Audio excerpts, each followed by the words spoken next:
approaching service from a joyful place, knowing that it's a gift in your own life, helps us to sustain through those times. I think it also helps us not to overextend in those times as well. Namaste. You're listening to the Savannah Podcast. Join us on an exploration of Eastern spirituality, yoga philosophy, and conscious living for the new age. This podcast is a production of SavannahSpirit.com, the best place to shop for unique clothing, spiritual handcrafted jewelry, healing gemstones, and fair trade gifts from the Far East. Now, here's your host, Brett Larkin. Hello, Savannah family. If you listened to Tuesday's episode, you know how juicy the conversation gets, and it continues today. We have been talking about how to give without overextending yourself. This is such an important topic, and we're going even deeper into all of this today with our guest, Elizabeth Bishop. She's the creator of the Conscious Service Approach. This is an approach that she developed that's really designed to support healing professionals to reconnect with their desire to make a difference in the lives of those they support. And she has so many, such an incredible background. She has degrees in psychology and religious studies and developmental service and a master's in adult education. And there's a lot more info about her in the show notes. On Tuesday, we really talked about how empaths and teachers and healing professionals often experience burnout and compassion fatigue, and how we can kind of refill our own cup, but also shift the way we think about service or acts of service. And today we're just diving a lot deeper. We're going to talk about service-based work and service-based relationships as a container to actually spur your own self-discovery and enlightenment. And she's also going to tell us about why we don't need to protect ourselves from negative energy. That's something students ask me about a lot, and it's really cool to hear her response and what she has to say about this. Elizabeth is also going to teach us how we can actually create a personal philosophy to integrate who we are as people with the unique way that we choose to serve others in the world. So anyone who's been a teacher or a healer or a service professional or cared for an ailing loved one, you're going to really love this episode. It's so heartfelt, and I had so many incredible aha moments. Quick reminder of the ways you can support the show. The holidays are coming up, which means you need gifts, or maybe you want to receive some gifts, and SavannahSpirit.com is the perfect place to go. They have gorgeous yoga clothing, jewelry, healing energy crystals. I'm looking at a necklace right now that I definitely want it as a Christmas gift. So head on over to SavannahSpirit.com, and remember that if you've never purchased anything on the website before, you get $25 off. You just want to use that coupon code TAKE25. And then don't forget to give back. Leave a rating or review here for the show. It costs nothing, and it really makes a huge difference. It helps get the show in front of more people. I know that leaving a review on iTunes can be tricky, so we have instructions down below for you in the show notes. And I mentioned this on Tuesday, but Savannah Spirit and I have actually teamed up, which is pretty cool, and we're bringing you a 14 video series kicking off January 1st, this New Year's. It's called Elemental, and it helps you hack how you feel each day by integrating the ancient science of yoga into your daily routine. So in this series, we focus on the lower 4 chakras and their elements as a way to balance our energy, fuel our intentions, and practice self-care. So if you love the chakras, get excited. You can get all 14 videos for free at brettlarkin.com/elemental. All right, now let's dive into our conversation with Elizabeth. All right, Elizabeth, welcome back. I have a whole page of notes from our episode on Tuesday. It was so great to connect with you, and I'm glad that we get a chance to continue the conversation. Oh, me too, Brett. Thank you so much for having me back. So we left off on Tuesday talking a little bit about, what did you call it? False responsibility. And false responsibility. Yeah, we were talking about that. It's sort of like a desire to control. Whenever I want to control something, it's usually because I'm afraid. Yes. I'm afraid of an outcome. I'm afraid of something happening to somebody I love. I'm afraid of, a person I'm supporting being in a high-risk situation and all of those kinds of things. So that's where in those moments, like I always encourage people, and this is something I try to practice as much as I possibly can, to be in tune with what it feels like to be in certain states. So when we know, oh, I've just overextended myself, or I'm about to go into territory where I don't really belong, actively meddling, what does does that feel like, so that we start to get the cue that, I'm about to step over the line, because you were talking about boundaries in our last conversation as well. Because I think when we tune into that, then we can stop and take that moment of presence, connect within to understand what's going on with me and what am I afraid of here. Right. And I love what you said. You were saying that compassion, you said something so beautiful, but it was like that compassion is like this active, wonderful energy as long as we always also remember to practice self-compassion. So what tips do you have for listeners who struggle with that? Like, it's almost like, this is going to seem like a silly analogy, but until I really worked with an Ayurvedic consultant to sort of optimize my diet, I never realized that I'm like that type of person who I won't feed myself all day until I realize I'm starving, right? It's like, there's never like, oh, I'm a little bit hungry. I just go from like fine to, whoa, I haven't eaten in 5 hours. I'm hangry, right? And it's kind of like that with this too, right? Where it's like, you're giving. And then all of a sudden one day you're just like angry and exhausted and resentful. And it's like, how can we remind ourselves that we're hungry, or remind ourselves to practice self-care before it hits the breaking point? What are your tips for folks around this? Well, and I think it doesn't matter where you are in your journey of being of service to humanity and whatever walk of life that you're in there. What we were talking about before too was the whole importance of connecting to what is fulfilling to us, as individuals, and how that's expressed in service. Because anybody who comes into service, professionally or personally, it's not about it just being a job or a thing to do. And I think if we look at it that way, that's when we start to lose some of our juice, But when we feel we're called to this, whether it's shown up unexpectedly through the situation with a loved one, or we feel called to go into it and actively pursue path of service, it's a calling. And it's an opportunity for us to express our souls. It is the human, spirit that people make connection through. So it's not all of our theories and our ideas and things like that. So I think one of the most powerful expressions of self-love is to honor that, like to say what matters to me, what helps me feel good in what I'm doing and what's fulfilling and what I'm curious about, what I love to do. That matters, and feeling joyful in that matters. And that doesn't mean that you're going to feel joyful while somebody is sitting there with you in the midst of a trauma or a tragedy.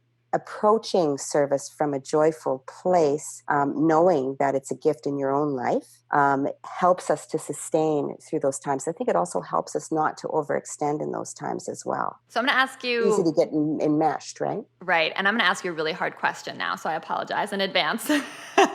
But what do you tell the folks that you work with who perhaps, because there's always that moment, right? So maybe they feel they need some self-care, or maybe if they're in a role of service, it's their off hours, let's say, but someone needs them really badly, right? And you have to kind of make this choice of whether, like, again, I'm going to use sort of negative words, so I'm sure you're going to find an empowering spin on this, but it's like, do you sort of deplete yourself even though you need to practice some self-care? And help them, even though maybe it's outside of the range or the hours or the time that you're supposed to? Or do you hold up that boundary and sort of say no? And what's the right way to sort of manage that dance? Well, I sure wish that there was a blanket kind of statement formula that we can use.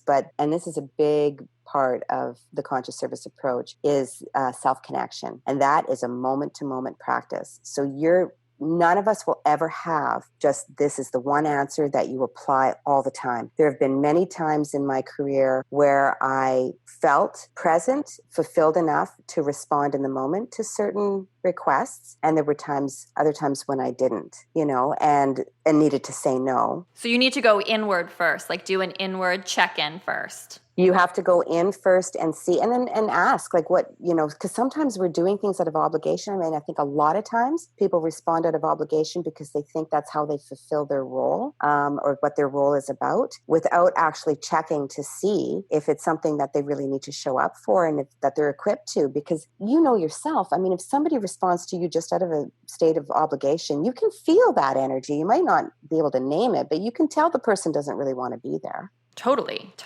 Yeah. Yeah, and I wrote down autopilot when you were talking, because I feel like that's what happens in so many relationships. And now we're getting into like relationship dynamics, but whether it's with, a therapist and a client, or, patient, or again with family members, it's true. Like, instead of doing the self check-in, or maybe reminding, like, maybe I should take 3 deep breaths before I agree or disagree to, go over there, or come over, or make, whatever. Just to notice that there's an autopilot there. There's a program there that's happening, and that you need to set aside consciously some time to check in first. Absolutely. And we often talk about, when we talk about self-care, we talk about practices that happen outside of, say if you're a service provider in whatever way, shape, or form, we talk about practices outside of that act of service in order to take care of ourselves. Well, of course, those activities are very useful for all of us as human beings, no matter what kind of role we find ourselves in. But the goal with conscious service is to start to integrate, and you'll relate to this as a yoga teacher, integrate what happens in those self-reflective activities outside of any other activity, and bring it into what you're actually doing, and bringing it into your life, bringing it into the service that you offer. So it's like taking yoga off the mat, right? Totally. Yeah. It's like the tantric approach, right? Where we meditate, we connect with universal intelligence, but then we bring it down into, the activities of our daily living. Yes. So I would say that for me, that's exactly how it started for me. I started carving out time and space to just, journal. Journaling was a huge thing for me way back 20 years ago. And I could have journaled until the cows came home. So I did a lot of that, and a lot of reflection, different reading. And then after a while, it was kind of like, I want to play with it more and sort of see how this plays out when I'm actually interacting with other people, or I'm, teaching a class or whatever it might be, and integrating it that way. And then that's, to me, where self-awareness and self-reflection morph into self-connection. And we start to become really aware of when we disconnect. Maybe it might take us 2-3 hours of disconnection before we realize that we're not, grounded within ourselves. But hopefully those times get shorter and shorter. And when we recognize that we're out of sync, we have an opportunity to come back in and say, okay, so what's going on here? Because if we want to serve humanity, then we really need to be tuned into our own experience. We need to be able to be present and engaged within our own being if we want to show up in presence and engagement with other people.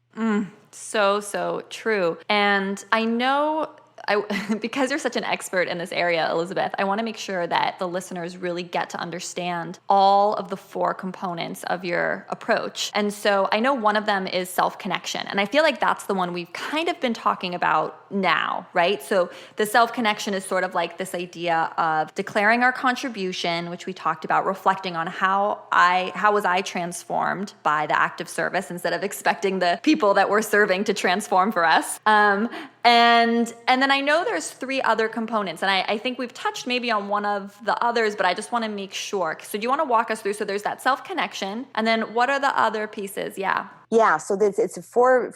I don't even need a piece model. Let's just use that. That's always ever evolving, and it doesn't necessarily, have to have a starting point. You can kind of enter the process, the approach at any place that you're at that fits. So self-connection is quite often where we start, because we're talking about self, right? As far as the vessel that we're contributing through.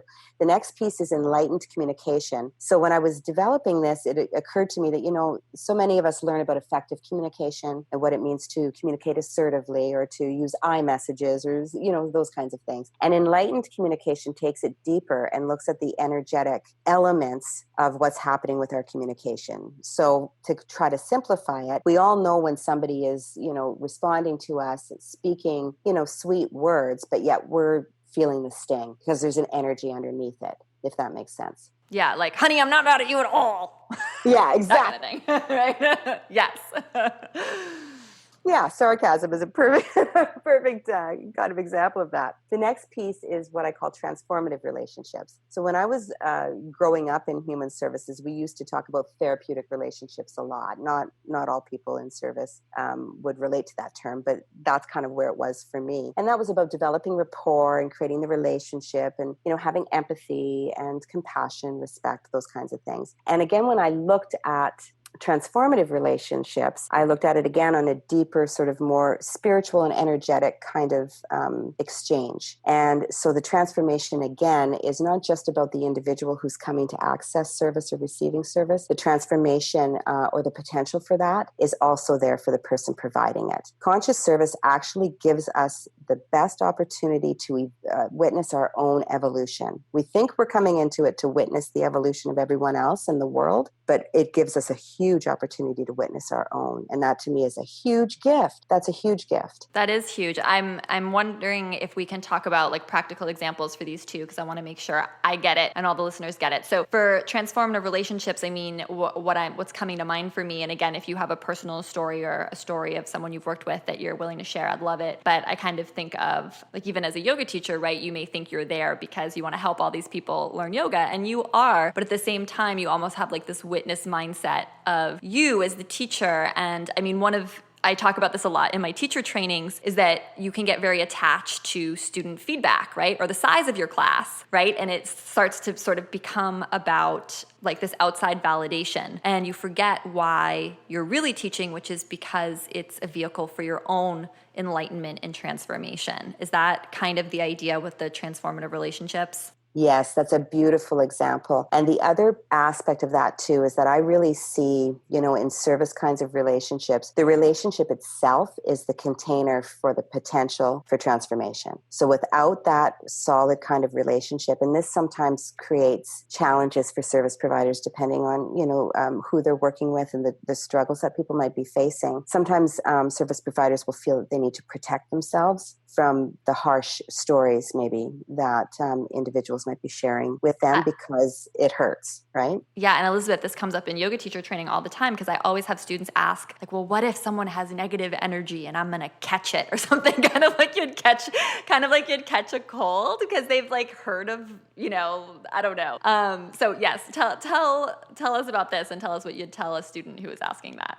Well, there's so much paradox, I find, as I've been playing with this work around conscious service. There's so much paradox in there. Like, it's always this sort of balance all the time. So where our minds might tell us in those situations, protect myself, give myself space, have a really solid boundary with this person so that their negative energy stays over there and I can stay here in my bubble of positivity. Conscious service would say, expand yourself into a universal loving state. So let's not make the other person wrong or bad because of whatever they might be experiencing or what we're feeling from them. Let us turn back inside of ourselves, fill with that energy of universal love, which then helps us to remove judgment about other people and about ourselves. Practice to become the vessel for that.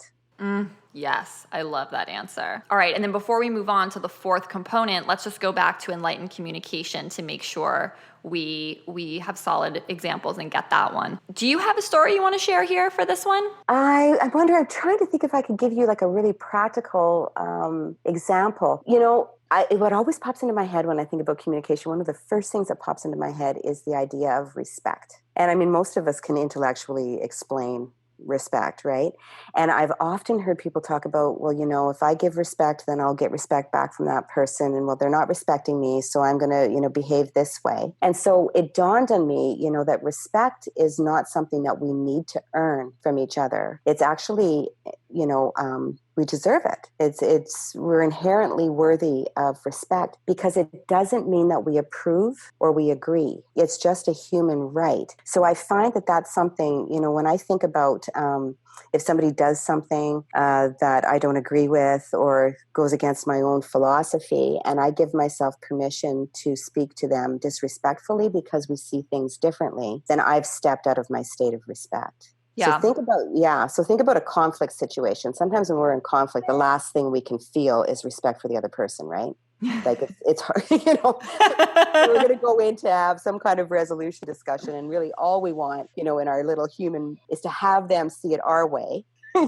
change their mind, and we don't care how we get there. So they might be feeling the same way too. But if we take a moment before going in and ask ourselves, am I in a state of disrespect, and understand what that feels like, and how can I bring that back into, and even if it's just about what's self-respect going to look like for me, how do I want to show up in this interaction? What would showing up respectfully look like and feel like for me? Because we might be the only one coming into that communication bringing the respect. And if it's not there, there won't be resolution. Right. Does that help? Yeah, it does. And then it's like, well, why do I have to be the one that brings respect? But that's where we... Yeah, if you're the guy with the license, then you're the one who's going to be driving. Yeah, okay. I like that. Yeah, with the enlightened communication too, it also made me think a little bit about what we talked about earlier, which is like how you were saying, because this really resonated with me, where you were saying like, well, someone can sense when you're doing something out of obligation, right? And so maybe that's where, instead of your communication being on autopilot, or your communication just being, the default for whatever that relationship is, use that as an opportunity to connect with someone on a deeper level, right? Like, usually I would drop everything and run over there, but right now, XYZ, or do you have ideas on?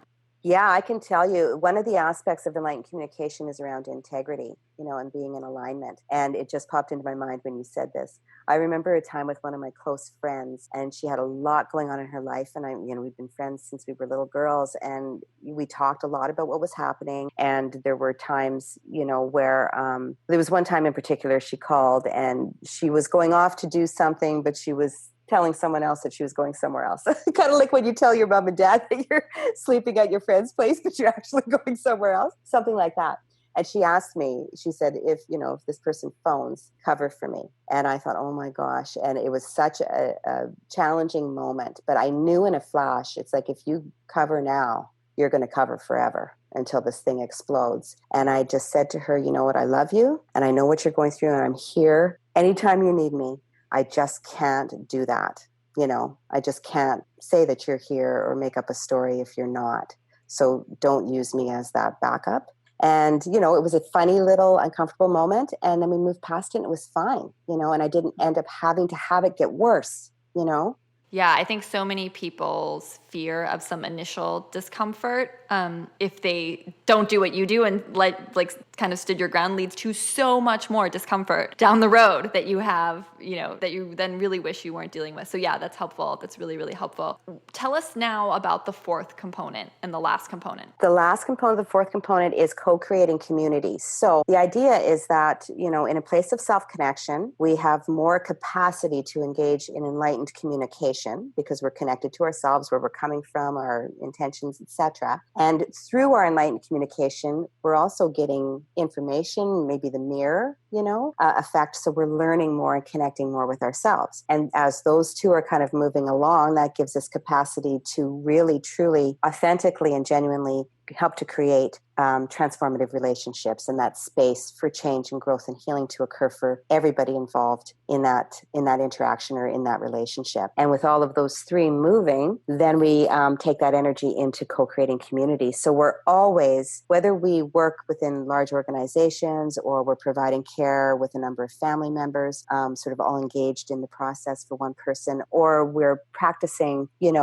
privately or sort of as entrepreneurs, we're still contributing in some way to the collective energy. And so when we're coming from a self-connected place, committed to enlightened communication and transformative relationships, we have so much more power to co-create those communities, to create synergy, to not look at things in a hierarchical kind of process, to sort of step into our own self-leadership and express ourselves in that way.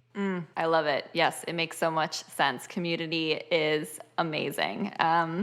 Before we let you go, I wanted to, as sort of a last question, kind of pick your brain on this idea that when we were writing and you were coming on the show that you sent, which was this idea that you can create a personal philosophy to integrate who you are with how you serve. Tell us about that, because I think, for all the yoga teachers and healers and everyone listening, I know they'd love to do that. I know I would love to have a personal philosophy about that. Oh, absolutely. And you know what? The reality is that most of us are operating from some form of personal philosophy already, whether we're aware of it or not. We're coming from different values, beliefs, ideas, theories, practices, techniques, whatever it might be, our own past experiences, expectations. So when we're creating a personal philosophy and actually, we're creating it and declaring it, we're taking a really deep level of personal responsibility for that. And to me, responsibility creates freedom. So it's absolutely a powerful process to go through. And it's something that can change. But basically where you start, if we sort of went in a few steps here, the first step would be to go in, to ask a lot of questions, to do some reflection and reflect on things like, what are my values and how am I living them? Or if I declare this as a value, are there times when I don't live it?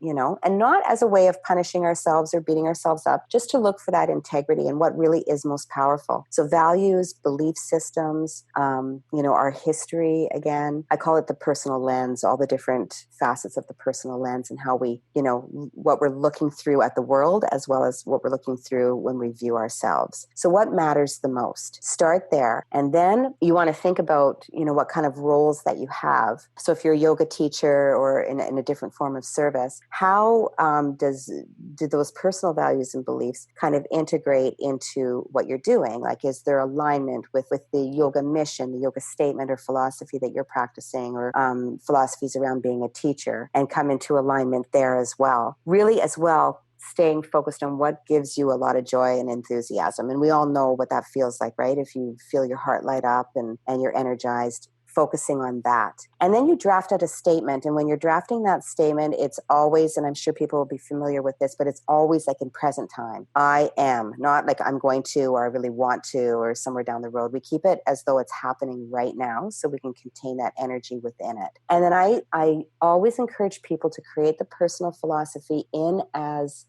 specific and personal way to you, but something that can be integrated throughout your whole life, because we tend to compartmentalize ourselves as service providers, leave home at home, leave work at work, and you're one way here and you're one way there. And that's exhausting in itself. So the more that we can integrate what we value, what we believe, who we are personally into how we serve and what we're doing in the world, the easier it is. And it's an energy saver and it's exciting. So you draft that philosophy. It only needs to be maybe 4 or 5 lines long. Really try to get into what it feels like to be living that philosophy. And then the final stage is to practice it and to keep going back. What is my philosophy? Continue to integrate it, practice it. Oh, are there pieces today that didn't seem to fit? Should I maybe shift that around? Maybe there's something else that's more important to me right now. And just play with it and revise it as you need to and try to live it and just watch yourself, where you're actually making sure that you're acknowledging, this is where I lived my philosophy today and this is where I struggled. And maybe what was that part about? What would make it easier? I love it. Yeah, it serves as a really nice reflection tool throughout each and every day. And then I think it's so interesting what you shared about how you want it to be applicable to your whole life, because I think so many people are told, or it's just like indoctrinated somehow, that like you want these boundaries, or, like also the myth of like work-life balance, right? It's like, what do all these things mean, right? And then it's like almost more complicated. So yeah, I love what you were saying about how it should just be this thing that's fluid and it makes sense in all moments of your life. Yes, because this work-life balance, that's almost sounds as though when you're working, you're not living. And that to me is such a waste of time. And a waste of life, and really, again, that's what our services, no matter how they show up, in whichever way that they're expressed, that's what's needed are people who are able to come in fully. I'm here. This is an expression of my soul. I want to be present and connected and engaged. And I really feel like that's how we're going to shift that paradigm we talked about previously into something that makes service really meaningful in today's world and relevant and sustainable.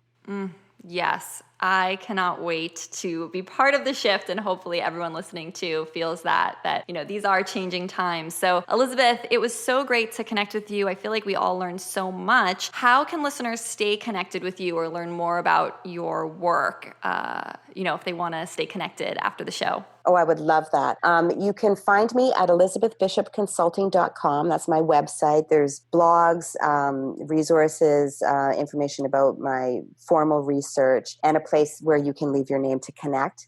So then you'd also know when I'm doing any online courses or coaching programs and things like that. And there's also a space on there where the previous episodes of my podcast, Serving Consciously, are also available for people to listen to. And then you can find me as well on Facebook. Just look for Elizabeth Bishop Consulting, or at Twitter. And I would absolutely love to hear from people, and love to hear what people felt and thought as we have this discussion about conscious service today. Amazing. So everyone, I'll link all of that up in the show notes. I will connect with you next week, and I'm sending so much love from my heart to yours. Namaste. You've been listening to the Savannah Podcast. To find out more about Savannah, go to savannahspirit.com or follow Savannah on Facebook at facebook.com/Savannah Spirit. For daily inspiration, check out our blog at savannaeast.com. Be sure to join us next week for a new episode, and thank you for listening to the Savannah Podcast.